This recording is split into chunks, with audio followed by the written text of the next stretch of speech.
नमस्ते मेरे प्यारे दोस्तों। आज मैं आपको सुनाऊंगी प्रेमचंद जी का उपन्यास गोदान भाग 22। इधर कुछ दिनों से राय साहब की कन्या के विवाह की बातचीत हो रही थी। उसके साथ ही इलेक्शन भी सिर पर आ पहुंचा था, मगर इन सबों से आवश्यक उन्हें दीवानी में एक मुकदमा दायर करना था, जिसकी कोर्ट फीस 50,000 होती थी, ऊपर के खर्च अलग।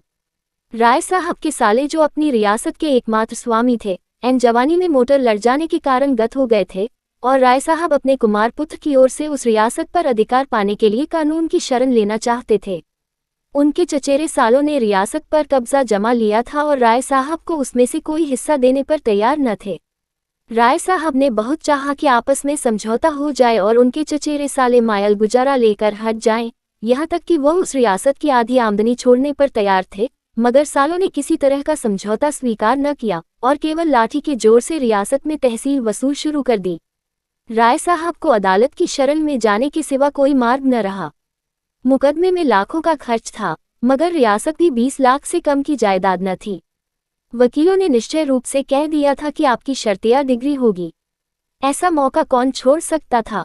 मुश्किल यही थी कि यह तीनों काम एक साथ आ पड़े थे और उन्हें किसी तरह टाला न जा सकता था। कन्या की अवस्था 18 वर्ष की हो गई थी और केवल हाथ में रुपए न रहने के कारण अब तक उसका विवाह टलता जाता था। खर्च का अनुमान 1 लाख का था। जिसके पास जाते वही बड़ा सा मुंह खोलता, मगर हाल में एक बड़ा अच्छा अवसर हाथ में आ गया था। कुंवर दिग्विजय सिंह की पत्नी यक्ष्मा की भेंट हो चुकी थी और कुंवर साहब अपने उजड़े घर को जल्द से जल्द बसा लेना चाहते थे। सौदा भी वारे से तय हो गया और कहीं शिकार हाथ से निकल न जाए, इसलिए इसी लग्न में विवाह होना परमावश्यक था। कुंवर साहब दुर्वासनाओं के भंडार थे। शराब, गांजा, अफीम, मदक, चरस, ऐसा कोई नशा न था जो वह न करते हों। और ऐयाशी तो रईस की शोभा ही है। वह रईस ही क्या जो ऐयाश न हो। धन का उपभोग और किया ही कैसे जाए। मगर इन सब दुर्गुणों के होते हुए भी वह ऐसे प्रतिभावान थे कि अच्छे अच्छे विद्वान उनका लोहा मानते थे। संगीत, नाट्यकला, हस्तरेखा, ज्योतिष, योग, लाठी, कुश्ती, निशानेबाजी आदि कलाओं में अपना जो न रखते थे। इसके साथ ही बड़े दबंग और निर्भीक थे। राष्ट्रीय आंदोलन में दिल खोल कर सहयोग देते थे, हाँ, गुप्त रूप से। अधिकारियों से यह बात छिपी न थी, फिर भी उनकी बड़ी प्रतिष्ठा थी और साल में 1-2 बार गवर्नर साहब भी उनके मेहमान हो जाते थे। और अभी अवस्था 30-32 से अधिक न थी और स्वास्थ्य तो ऐसा था कि अकेले एक बकरा खाकर हजम कर डालते थे। राय साहब ने समझा, बिल्ली के भागो छीका टूटा।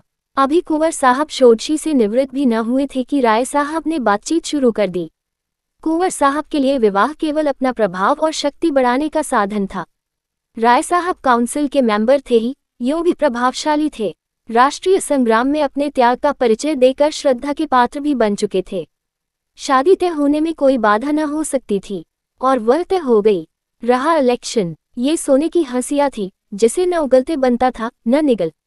अब तक वह 2 बार निर्वाचित हो चुके थे और दोनों ही बार उन पर 1-1 लाख की चपत पड़ी थी, मगर अब की एक राजा साहब उसी इलाके से खड़े हो गए थे और डंके की चोट ऐलान कर दिया था कि चाहे हर एक वोटर को 1,000 ही क्यों न देना पड़े, चाहे 50 लाख की रियासत मिट्टी में मिल जाए, मगर राय अमरपाल सिंह को काउंसिल में न जाने दूंगा। और उन्हें अधिकारियों ने अपने सहायता का आश्वासन भी दे दिया था। राय साहब विचारशील थे, चतुर थे, अपना नफा नुकसान समझते थे, मगर राजपूत थे और पोतरों के रईस थे। वह चुनौती पाकर मैदान से कैसे हट जाया। यो इनसे राजा सूर्य प्रताप सिंह ने आकर कहा होता, भाई साहब, आप 2 बार काउंसिल में जा चुके, अब की मुझे जाने दीजिए, तो शायद राय साहब ने उनका स्वागत किया होता। काउंसिल का मोह अब उन्हें न था, लेकिन इस चुनौती के सामने ताल ठोकने के सिवा और कोई राह ही न थी। एक मसलहत और भी थी। मिस्टर तनखा ने उन्हें विश्वास दिया था कि आप खड़े हो जाया, पीछे राजा साहब से 1 लाख की थैली लेकर बैठ जाएगा। उन्होंने यहाँ तक कहा था कि राजा साहब बड़ी खुशी से 1 लाख दे देंगे। मेरी उनसे बातचीत हो चुकी है, पर अब मालूम हुआ राजा साहब राय साहब को परास्त करने का गौरव नहीं छोड़ना चाहते और इसका मुख्य कारण था राय साहब की लड़की की शादी कुंवर साहब से ठीक होना। 2 प्रभावशाली घरानों का संयोग वह अपनी प्रतिष्ठा के लिए हानिकारक समझते थे। उधर राय साहब को ससुराली जायदाद मिलने की भी आशा थी। राजा साहब के पहलू में यह कांटा भी बुरी तरह खटक रहा था। कहीं वह जायदाद इन्हें मिल गई और कानून राय साहब के पक्ष में था ही, तब तो राजा साहब का एक प्रतिद्वंद्वी खड़ा हो जाएगा, इसलिए उनका धर्म था कि राय साहब को कुचल डालें और उनकी प्रतिष्ठा धूल में मिला दें। बेचारे राय साहब बड़े संकट में पड़ गए थे। उन्हें ये संदेह होने लगा था कि केवल अपना मतलब निकालने के लिए मिस्टर तनखा ने उन्हें धोखा दिया। ये खबर मिली थी कि अब वह राजा साहब के पैरोकार हो गए हैं। ये राय साहब के घाव पर नमक था। उन्होंने कई बार तनखा को बुलाया था, मगर वह या तो घर पर मिलते ही न थे या आने का वादा करके भूल जाते थे। आखिर खुद उनसे मिलने का इरादा करके वह उनके पास जा पहुंचे। संयोग से मिस्टर तनखा घर पर मिल गए, मगर राय साहब को पूरे घंटे भर उनकी प्रतीक्षा करनी पड़ी। ये वही मिस्टर तनखा हैं जो राय साहब के द्वार पर एक बार रोज हाजिरी दिया करते थे। आज इतना मिजाज हो गया है, जले बैठे थे। ज्यों ही मिस्टर तनखा सजे सजाए मुंह में सिगार दबाए कमरे में आए और हाथ बढ़ाया कि राय साहब ने बंगोला छोड़ दिया, मैं घंटे भर से यहाँ बैठा हुआ हूँ और आप निकलते निकलते अब निकले हैं। मैं इसे अपने तौहीन समझता हूँ। मिस्टर तनखा ने एक सोफे पर बैठकर निश्चिंत भाव से धुआं उड़ाते हुए कहा, मुझे इसका खेद है। मैं एक जरूरी काम में लगा था। आपको फोन करके मुझसे समय ठीक कर लेना चाहिए था। आग में घी पड़ गया, मगर राय साहब ने क्रोध को दबाया। वह लड़ने न आए थे, इस अपमान को पी जाने का ही अवसर था। बोले, हाँ, ये गलती हुई। आजकल आपको बहुत कम फुर्सत रहती है शायद।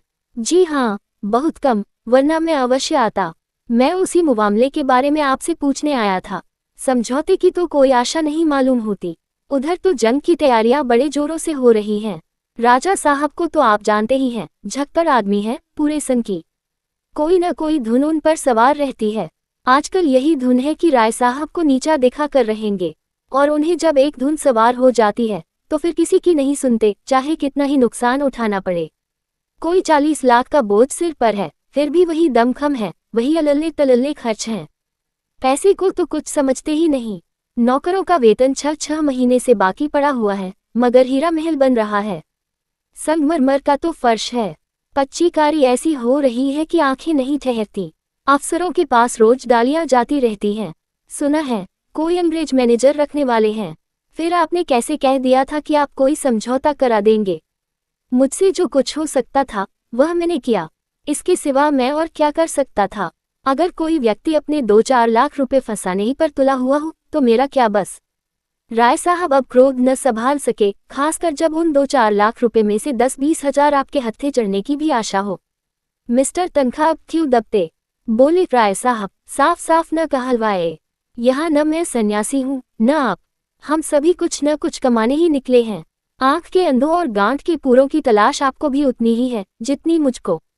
आपसे मैंने खड़े होने का प्रस्ताव किया, आप 1 लाख के लोभ से खड़े हो गए। अगर गोटी लाल हो जाती तो आज आप 1 लाख के स्वामी होते और बिना एक पाई कर्ज लिए कुंवर साहब से संबंध भी हो जाता और मुकदमा भी दायर हो जाता, मगर आपके दुर्भाग्य से वह चाल पट पड़ गई।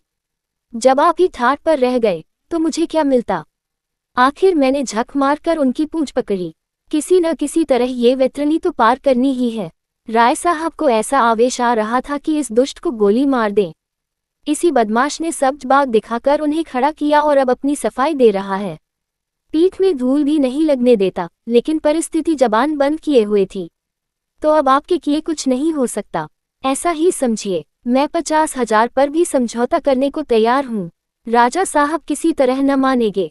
25,000 पर तो मान जाएंगे, कोई आशा नहीं। वह साफ कह चुके हैं। वह कह चुके हैं या आप कह रहे हैं। आप मुझे झूठा समझते हैं। राय साहब ने विनम्र स्वर में कहा, मैं आपको झूठा नहीं समझता, लेकिन इतना जरूर समझता हूं कि आप चाहते तो मुआमला हो जाता। तो आपका ख्याल है मैंने समझौता नहीं होने दिया। नहीं, यह मेरा मतलब नहीं है। मैं इतना ही कहना चाहता हूं कि आप चाहते तो काम हो जाता और मैं इस झमेले में न पड़ता। मिस्टर तनखा ने घड़ी की तरफ देखकर कहा, तो राय साहब, अगर आप साफ कहलाना चाहते हैं तो सुनिए, अगर आपने 10,000 का चेक मेरे हाथ पर रख दिया होता तो आज निश्चय 1 लाख के स्वामी होते। आप शायद चाहते होंगे जब आपको राजा साहब से रुपए मिल जाते तो आप मुझे 1,000-2,000 दे देते, तो मैं ऐसी कच्ची गोली नहीं खेलता। आप राजा साहब से रुपए लेकर तिजोरी में रखते और मुझे अंगूठा दिखा देते। फिर मैं आपका क्या बना लेता बतलाए। कहीं नालिश फरियाद भी तो नहीं कर सकता था। राय साहब ने आहत नेत्रों से देखा, आप मुझे इतना बेईमान समझते हैं। तनखा ने कुर्सी से उठते हुए कहा, इसे बेईमानी कौन समझता है। आजकल यही चतुराई है, कैसे दूसरों को उल्लू बनाया जा सके, यही सफल नीति है, और आप इसके आचार्य हैं। राय साहब ने मुट्ठी बांधकर कहा, मैं। जी हाँ, आप। पहले चुनाव में मैंने जी जान से आपकी पैरवी की। आपने बड़ी मुश्किल से रो धोकर 500 रुपए दिए। दूसरे चुनाव में आपने एक सड़ी सी टूटी फूटी कार देकर अपना गला छुड़ाया। दूध का जला छाछ भी फूंक फूंक कर पीता है। वह कमरे से निकल गए और कार लाने का हुक्म दिया। राय साहब का खून खौल रहा था। इस अशिष्टता की भी कोई हद है।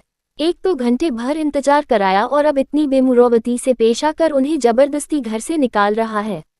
अगर उन्हें विश्वास होता कि वह मिस्टर तनखा को पटकनी दे सकते हैं तो कभी न चूकते, मगर तनखा डील डोल में उनसे सवाए थे।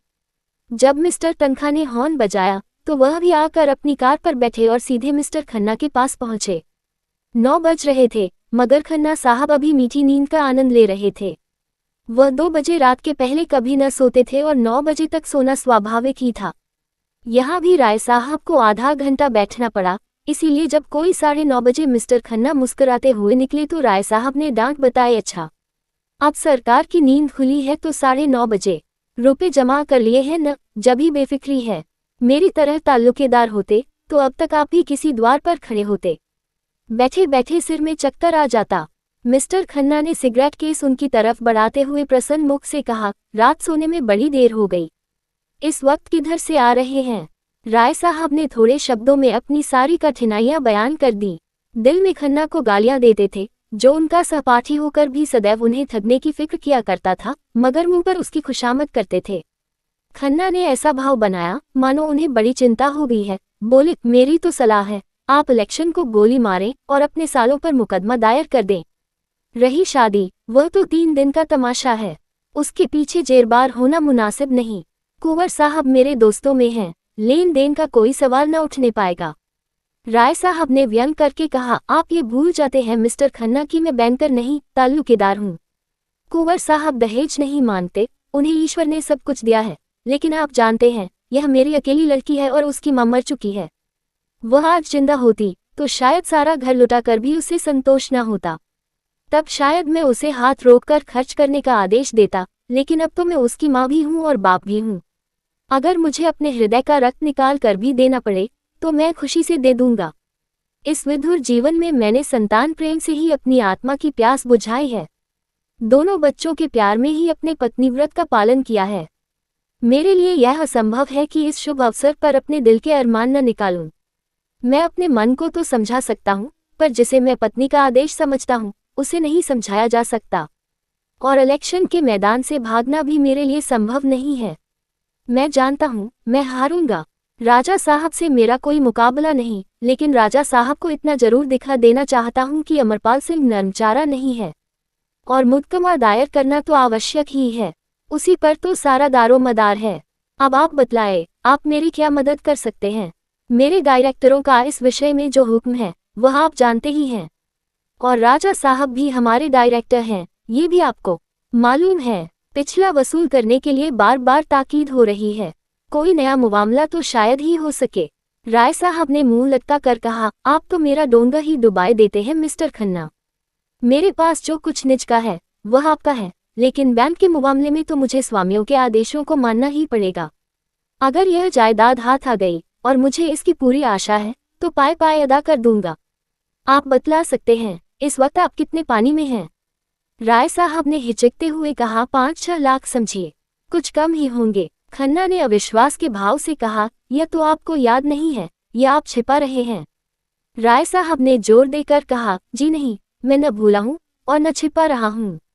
मेरी जायदाद इस वक्त कम से कम 50 लाख की है और ससुराल की जायदाद भी इससे कम नहीं है। इतनी जायदाद पर 10-5 लाख का बोझ कुछ नहीं के बराबर है। लेकिन यह आप कैसे कह सकते हैं कि ससुराली जायदाद पर भी कर्ज नहीं है? जहां तक मुझे मालूम है वह जायदाद बेदाग है, और मुझे ये सूचना मिली है कि उस जायदाद पर 10 लाख से कम का भार नहीं है। उस जायदाद पर तो अब कुछ मिलने से रहा, और आपकी जायदाद पर भी मेरे ख्याल में 10 लाख से कम देना नहीं है। और यह जायदाद अब 50 लाख की नहीं, मुश्किल से 25 लाख की है। इस दशा में कोई बैंक आपको कर्ज नहीं दे सकता। यो समझ लीजिए कि आप ज्वालामुखी के मुख पर खड़े हैं। एक हल्की सी ठोकर आपको पाताल में पहुंचा सकती है। आपको इस मौके पर बहुत संभल कर चलना चाहिए। राय साहब ने उनका हाथ अपनी तरफ खींचकर कहा, ये सब मैं खूब समझता हूँ मित्रवर, लेकिन जीवन की ट्रेजेडी और इसके सिवा क्या है कि आपकी आत्मा जो काम करना नहीं चाहती वही आपको करना पड़े। आपको इस मौके पर मेरे लिए कम से कम 2 लाख का इंतजाम करना पड़ेगा। खन्ना ने लंबी सांस लेकर कहा, माय गॉड, 2 लाख? असंभव, बिल्कुल असंभव। मैं तुम्हारे द्वार पर सर पटक कर प्राण दे दूंगा खन्ना, इतना समझ लो। मैंने तुम्हारे ही भरोसे ये सारे प्रोग्राम बांधे हैं। अगर तुमने निराश कर दिया तो शायद मुझे जहर खा लेना पड़े। मैं सूर्य प्रताप सिंह के सामने घुटने नहीं टेक सकता। कन्या का विवाह अभी 2-4 महीने टल सकता है। मुकदमा दायर करने के लिए अभी काफी वक्त है, लेकिन यह इलेक्शन सिर पर आ गया है और मुझे सबसे बड़ी फिक्र यही है। खन्ना ने चकित होकर कहा, तो आप इलेक्शन में 2 लाख लगा देंगे? इलेक्शन का सवाल नहीं है भाई, यह इज्जत का सवाल है। क्या आपकी राय में मेरी इज्जत 2 लाख की भी नहीं है? मेरी सारी रियासत बिक जाए, गम नहीं, मगर सूर्य प्रताप सिंह को मैं आसानी से विजय न पाने दूंगा। खन्ना ने 1 मिनट तक धुआं निकालने के बाद कहा, बैंक की जो स्थिति है वह मैंने आपके सामने रख दी। बैंक ने एक तरह से लेन देन का काम बंद कर दिया है। मैं कोशिश करूंगा कि आपके साथ खास रियायत की जाए, लेकिन बिजनेस इज बिजनेस, यह आप जानते हैं। मेरा कमीशन क्या रहेगा? मुझे आपके लिए खास तौर पर सिफारिश करनी पड़ेगी। राजा साहब का अन्य डायरेक्टरों पर कितना प्रभाव है ये भी आप जानते हैं। मुझे उनके खिलाफ गुटबंदी करनी पड़ेगी। यो समझ लीजिए कि मेरी जिम्मेदारी पर ही मुआमला होगा। राय साहब का मुंह गिर गया। खन्ना उनके अंतरंग मित्रों में थे, साथ के पड़े हुए, साथ के बैठने वाले, और वह उनसे कमीशन की आशा रखते हैं। इतनी बेमुरव्वती। आखिर वह जो इतने दिनों से खन्ना की खुशामद करते आते हैं, वह किस दिन के लिए? बाग में फल निकले, शाकभाजी पैदा हो, सबसे पहले खन्ना के पास डाली भेजते हैं। कोई उत्सव हो, कोई जलसा हो, सबसे पहले खन्ना को निमंत्रण देते हैं। उसका ये जवाब है। उदास मन से बोले, आपकी जो इच्छा हो, लेकिन मैं आपको भाई समझता था।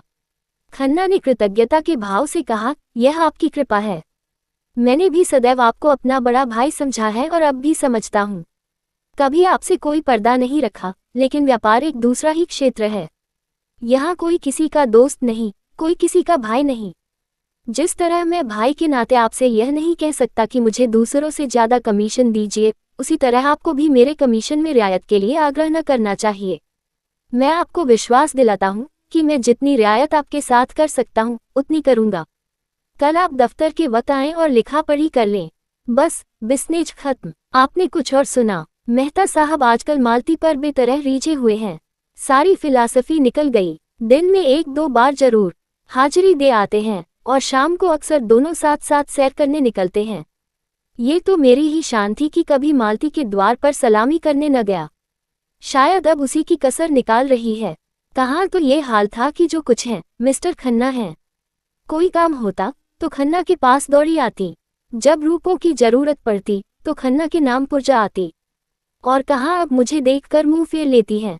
मैंने खास उन्हीं के लिए फ्रांस से एक घड़ी मंगवाई थी। बड़े शौक से लेकर गया, मगर नहीं ली। अभी कल सिबों की डाली भेजी थी, कश्मीर से मंगवाए थे, वापस कर दी। मुझे तो आश्चर्य होता है कि आदमी कैसे इतनी जल्द बदल जाता है। राय साहब मन में तो उसकी बेकदरी पर खुश हुए, पर सहानुभूति दिखाकर बोले, अगर यह भी मान ले कि मेहता से उसका प्रेम हो गया है, तो भी व्यवहार तोड़ने का कोई कारण नहीं है।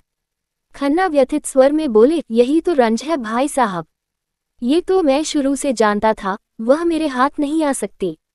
मैं आपसे सत्य कहता हूँ, मैं कभी इस धोखे में नहीं पड़ा कि मालती को मुझसे प्रेम है। प्रेम जैसी चीज उनसे मिल सकती है, इसकी मैंने कभी आशा ही नहीं की। मैं तो केवल उनके रूप का पुजारी था। सांप में विष है, ये जानते हुए भी हम उसे दूध पिलाते हैं। तोते से ज्यादा निठुर जीव और कौन होगा, लेकिन केवल उसके रूप और वाणी पर मुग्ध होकर लोग उसे पालते हैं और सोने के पिंजरे में रखते हैं। मेरे लिए भी मालती उसी तोते के समान थी। अफसोस यही है कि मैं पहले क्यों न चेत गया। इसके पीछे मैंने अपने हजारों रुपए बर्बाद कर दिए भाई साहब। जब उसका रुका पहुंचा, मैंने तुरंत रुपए भेजे। मेरी कार आज भी उसकी सवारी में है। उसके पीछे मैंने अपना घर चौपट कर दिया भाई साहब।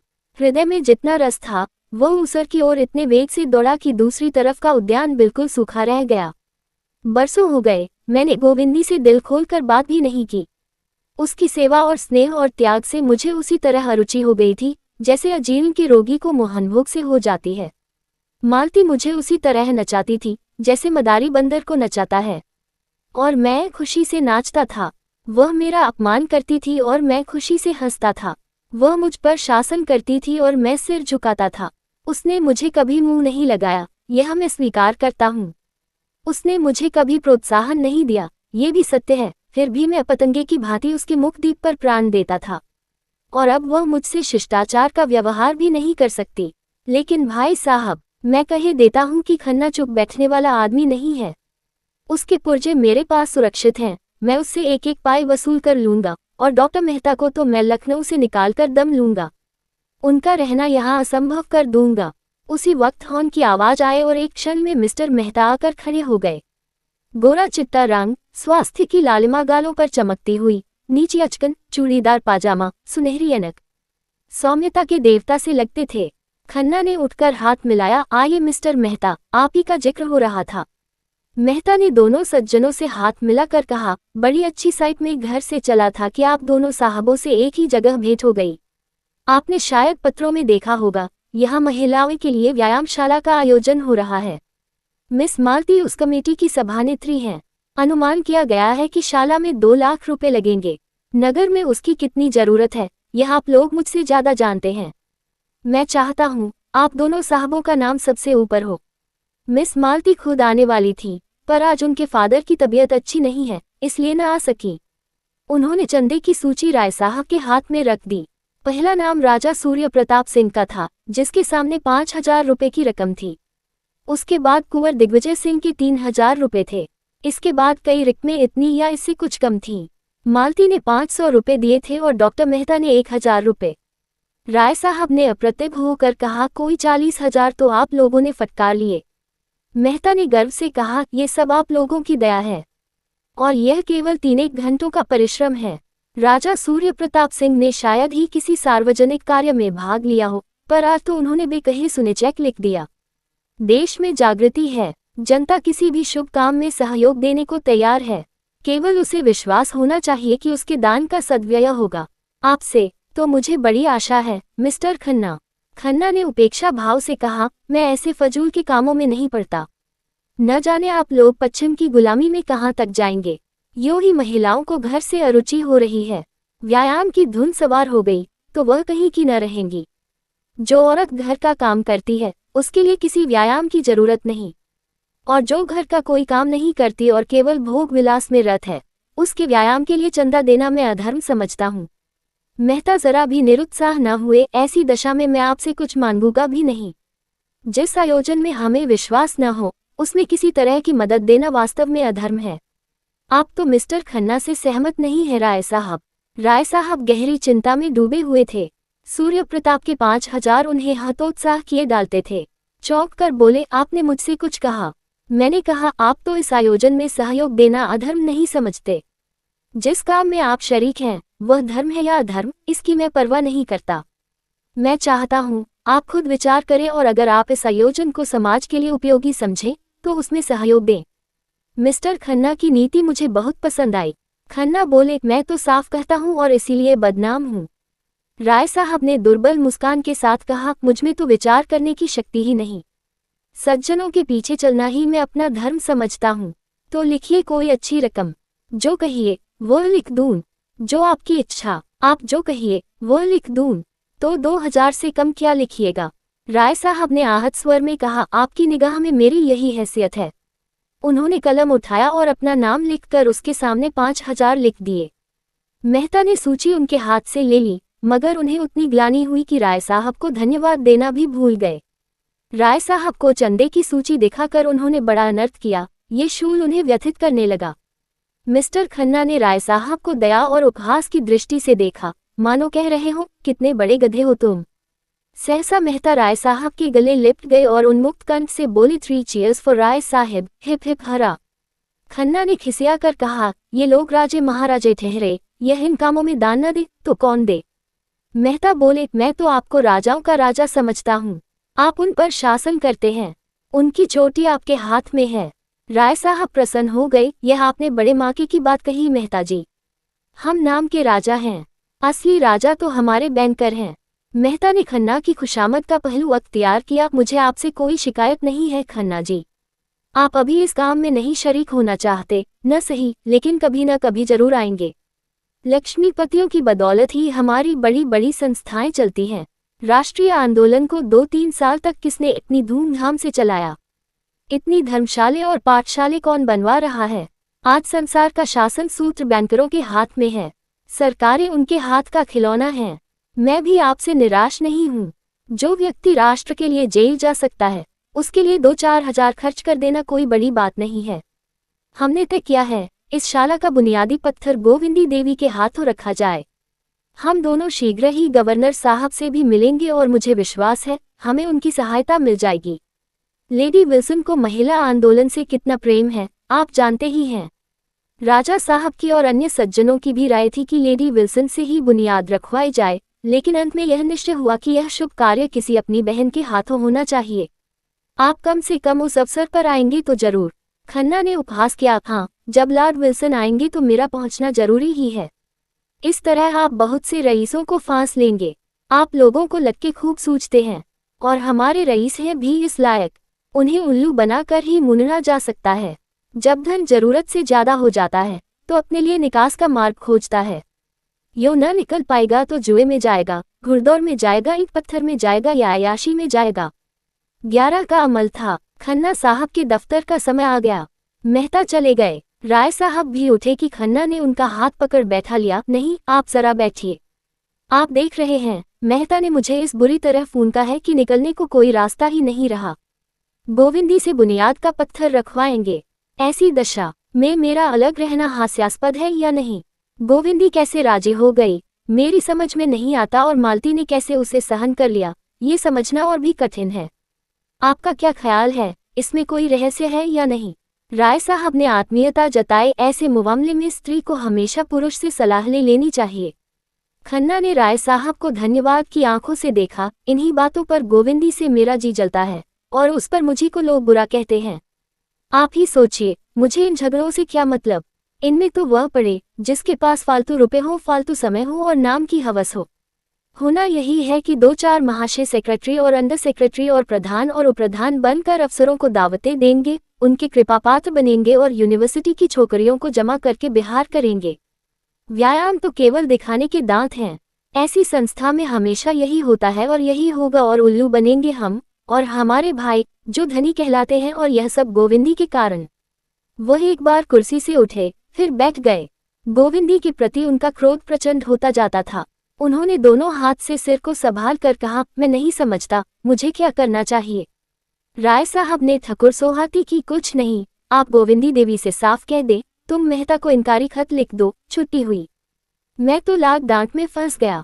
आप क्यों फंसे? खन्ना ने एक क्षण इस प्रस्ताव पर विचार करके कहा, लेकिन सोचिए, कितना मुश्किल काम है। लेडी विल्सन से जिक्र आ चुका होगा, सारे शहर में खबर फैल गई होगी और शायद आज पत्रों में भी निकल जाए। ये सब मालती की शरारत है। उसी ने मुझे जिच करने का ये ढंग निकाला है। हाँ, मालूम तो यही होता है। वह मुझे जलील करना चाहती है। आप शिलान्यास के दिन बाहर चले जाएगा। मुश्किल है राय साहब, कहीं मुंह दिखाने की जगह न रहेगी। उस दिन तो मुझे हैजा भी हो जाए तो वहां जाना पड़ेगा। राय साहब आशा बांधे हुए कल आने का वादा करके ज्यों ही निकले कि खन्ना ने अंदर जाकर गोविंदी को आड़े हाथ लिया। तुमने इस व्यायामशाला की नींव रखना क्यों स्वीकार किया? गोविंदी कैसे कहे कि यह सम्मान पाकर वह मन में कितनी प्रसन्न हो रही थी। उस अवसर के लिए कितने मनोयोग से अपना भाषण लिख रही थी और कितनी ओज भरी कविता रची थी। उसने दिल में समझा था, ये प्रस्ताव स्वीकार करके वह खन्ना को प्रसन्न कर देगी। उसका सम्मान तो उसके पति का ही सम्मान है। खन्ना को इसमें कोई आपत्ति हो सकती है, इसकी उसने कल्पना भी न की थी। इधर कई दिन से पति को कुछ सदैव देखकर उसका मन बढ़ने लगा था। वह अपने भाषण से और अपनी कविता से लोगों को मुग्ध कर देने का स्वप्न देख रही थी। ये प्रश्न सुना और खन्ना की मुद्रा देखी तो उसकी छाती धक धक करने लगी। अपराधी की भांति बोली, डॉक्टर मेहता ने आग्रह किया तो मैंने स्वीकार कर लिया। डॉक्टर मेहता तुम्हें कुएं में गिरने को कहे तो शायद इतनी खुशी से न तैयार होगी। गोविंदी की जबान बंद। तुम्हें जब ईश्वर ने बुद्धि नहीं दी तो क्यों मुझसे नहीं पूछ लिया? मेहता और मालती दोनों ये चाल चल कर मुझसे 2-4 हजार ऐंठने की फिक्र में हैं, और मैंने ठान लिया है कि कौड़ी भी न दूंगा। तुम आज ही मेहता को इनकारी खत लिख दो। गोविंदी ने एक क्षण सोचकर कहा, तो तुम ही लिख दो ना। मैं क्यों लिखूं? बात की तुमने, लिखूं मैं? डॉक्टर साहब कारण पूछेंगे तो क्या बताऊंगी? बताना अपना सिर और क्या। मैं इस व्यभिचारशाला को एक ढेला भी नहीं देना चाहता। तो तुम्हें देने को कौन कहता है? खन्ना ने होंठ चबाकर कहा, कैसी बेसमझों की सी बातें करती हो। तुम वहां नींव रखोगी और कुछ दोगी नहीं तो संसार क्या कहेगा। गोविंदी ने जैसे संगीन की नोक पर कहा, अच्छी बात है, लिख दूंगी। आज ही लिखना होगा। कह तो दिया, लिखूंगी। खन्ना बाहर आए और डाक देखने लगे। उन्हें दफ्तर जाने में देर हो जाती थी तो चपरासी घर पर ही डाक दे जाता था। शक्कर तेज हो गई। खन्ना का चेहरा खिल उठा। दूसरी चिट्ठी खोली। ऊख की दर नियत करने के लिए जो कमेटी बैठी थी उसने तय कर दिया कि ऐसा नियंत्रण नहीं किया जा सकता। धत तेरी की, वह पहले यही बात कर रहे थे पर इस अग्निहोत्री ने गुल मचाकर जबरदस्ती कमेटी बैठाई। आखिर बचा के मुंह पर थप्पड़ लगा। यह मिल वालों और किसानों के बीच का मुआमला है, सरकार इसमें दखल देने वाली कौन। सहसा मिस मालती कार से उतरी। कमल की भांति खिली, दीपक की भांति दमकती, स्फूर्ति और उल्लास की प्रतिमा सी निश्चिंत निर्द्वंद्व, मानो उसे विश्वास है कि संसार में उसके लिए आदर और सुख का द्वार खुला हुआ है। खन्ना ने बरामदे में आकर अभिवादन किया। मालती ने पूछा, क्या यहाँ मेहता आए थे। हाँ, आए तो थे। कुछ कहा, कहाँ जा रहे हैं। ये तो कुछ नहीं कहा, जाने कहाँ डुबकी लगा गए। मैं चारों तरफ घूम आई। आपने व्यायामशाला के लिए कितना दिया। खन्ना ने अपराधी स्वर में कहा, मैंने अभी इस मुआमले को समझा ही नहीं। मालती ने बड़ी बड़ी आंखों से उन्हें तरेरा, मानो सोच रही हो कि उन पर दया करे या रोष। इसमें समझने की क्या बात थी, और समझ लेते आगे पीछे, इस वक्त तो कुछ देने की बात थी। मैंने मेहता को ठेल कर यहाँ भेजा था। बेचारे डर रहे थे कि आप न जाने क्या जवाब दें। आपकी इस कंजूसी का क्या फल होगा, आप जानते हैं। यहाँ के व्यापारी समाज से कुछ न मिलेगा। आपने शायद मुझे अपमानित करने का निश्चय कर लिया है। सबकी सलाह थी कि लेडी विल्सन बुनियाद रखें। मैंने गोविंदी देवी का पक्ष लिया और लड़कर सबको राजी किया, और अब आप फरमाते हैं आपने इस मुआमले को समझा ही नहीं। आप बैंकिंग की गुत्थियां समझते हैं, पर इतनी मोटी बात आपकी समझ में न आई। इसका अर्थ इसके सिवा और कुछ नहीं है कि तुम मुझे लज्जित करना चाहते हो। अच्छी बात है, यही सही। मालती का मुख लाल हो गया। खन्ना घबराए, हेकड़ी जाती रही, पर इसके साथ ही उन्हें यह भी मालूम हुआ कि अगर वह कांटों में फंस गए हैं तो मालती दलदल में फंस गई है। अगर उनकी थैलियों पर संकट आ पड़ा है तो मालती की प्रतिष्ठा पर संकट आ पड़ा है, जो थैलियों से ज्यादा मूल्यवान है। तब उनका मन मालती की दुरवस्था का आनंद क्यों न उठाए। उन्होंने मालती को अरदब में डाल दिया था, और यद्यपि वह उसे रुष्ट कर देने का साहस खो चुके थे, पर दो चार खरी खरी बातें कह सुनाने का अवसर पाकर छोड़ना न चाहते थे। ये भी दिखा देना चाहते थे कि मैं निरा बहुंदू नहीं हूँ। उसका रास्ता रोककर बोले, तुम मुझ पर इतनी कृपालु हो गई हो, इस पर मुझे आश्चर्य हो रहा है मालती। मालती ने भवें सिकोड़ कर कहा, मैं इसका आशय नहीं समझी। क्या अब मेरे साथ तुम्हारा वही बर्ताव है जो कुछ दिन पहले था। मैं तो उसमें कोई अंतर नहीं देखती, लेकिन मैं तो आकाश पाताल का अंतर देखता हूँ। अच्छा, मान लो तुम्हारा अनुमान ठीक है, तो फिर मैं तुमसे एक शुभ कार्य में सहायता मांगने आई हूँ, अपने व्यवहार की परीक्षा देने नहीं आई हूँ। और अगर तुम समझते हो कुछ चंदा देकर तुम यश और धन्यवाद के सिवा और कुछ पा सकते हो तो तुम भ्रम में हो। खन्ना परास्त हो गए। वह एक ऐसे संकरे कोने में फंस गए थे जहां इधर उधर हिलने का भी स्थान न था। क्या वो उससे ये कहने का साहस रखते हैं कि मैंने अब तक तुम्हारे ऊपर हजारों रुपए लुटा दिए, क्या उसका यही पुरस्कार है। लज्जा से उनका मुंह छोटा सा निकल आया, जैसे सिकुड़ गया हो। झेपते हुए बोले, मेरा आशय यह न था मालती, तुम बिल्कुल गलत समझी। मालती ने परिहास के स्वर में कहा, खुदा करे मैंने गलत समझा हो, क्योंकि अगर मैं उसे सच समझ लूंगी तो तुम्हारे साए से भी भागूंगी। मैं रूपवती हूँ, तुम भी मेरे अनेक चाहने वालों में से एक हो। वह मेरी कृपा थी कि जहाँ मैं औरों के उपहार लौटा देती थी, तुम्हारी सामान्य से सामान्य चीजें भी धन्यवाद के साथ स्वीकार कर लेती थी, और जरूरत पड़ने पर तुमसे रुपए भी मांग लेती थी। अगर तुमने अपने धनोन्माद में इसका कोई दूसरा अर्थ निकाल लिया तो मैं तुम्हें क्षमा करूंगी। ये पुरुष प्रकृति है, अपवाद नहीं, मगर यह समझ लो कि धन ने आज तक किसी नारी के हृदय पर विजय नहीं पाए और न कभी पाएगा। खन्ना एक एक शब्द पर मानो गज गज भर नीचे धंसते जाते थे। अब और ज्यादा चोट सहने का उनमें जीवट न था। लज्जित होकर बोले, मालती तुम्हारे पैरों पड़ता हूँ, अब और जलील न करो, और न सही तो मित्र भाव तो बना रहने दो। ये कहते हुए उन्होंने दराज से चेकबुक निकाली और 1000 लिखकर डरते डरते मालती की तरफ बढ़ाया। मालती ने चेक लेकर निर्दय व्यंग किया, यह मेरे व्यवहार का मूल्य है या व्यायामशाला का चंदा। खन्ना सजल आंखों से बोले, अब मेरी जान बख्शो मालती, क्यों मेरे मुंह में कालिक पोत रही हो। मालती ने जोर से कहा मारा, देखो डांट बताए और 1000 रुपये भी वसूल किए। अब तो तुम कभी ऐसी शरारत न करोगे, कभी नहीं, जीते जी कभी नहीं। कान पकड़ो। कान पकड़ता हूँ, मगर अब तुम दया करके जाओ और मुझे एकांत में बैठकर सोचने और रोने दो। तुमने आज मेरे जीवन का सारा आनंद। मालती और जोर से हंसी, देखो तुम मेरा बहुत अपमान कर रहे हो और तुम जानते हो रूप अपमान नहीं सह सकता। मैंने तो तुम्हारे साथ भलाई की और तुम उसे बुराई समझ रहे हो। खन्ना विद्रोह भरी आंखों से देखकर बोले, तुमने मेरे साथ भलाई की है या उल्टी छुरी से मेरा गला रेता है? क्यों? मैं तुम्हें लूट लूट कर अपना घर भर रही थी, तुम उस लूट से बच गए। क्यों घाव पर नमक छिड़क रही हो मालती? मैं भी आदमी हूँ। मालती ने इस तरह खन्ना की ओर देखा, मानो निश्चय करना चाहती थी कि वह आदमी है या नहीं। अभी तो मुझे इसका कोई लक्षण नहीं दिखाई देता। तुम बिल्कुल पहेली हो, आज ये साबित हो गया। हाँ, तुम्हारे लिए पहेली हूँ और पहेली रहूंगी। ये कहती हुई वह पक्षी की भांति फुर से उड़ गई और खन्ना सिर पर हाथ रखकर सोचने लगे, ये लीला है या इसका सच्चा रूप। दोस्तों, यहाँ पर गोदान का भाग 22 समाप्त होता है। गोदान भाग 23 सुनने के लिए डिस्क्रिप्शन में दिए गए लिंक पर क्लिक करें, या फिर गोदान प्लेलिस्ट में जाकर आप गोदान के सारे पार्ट सुन सकते हैं।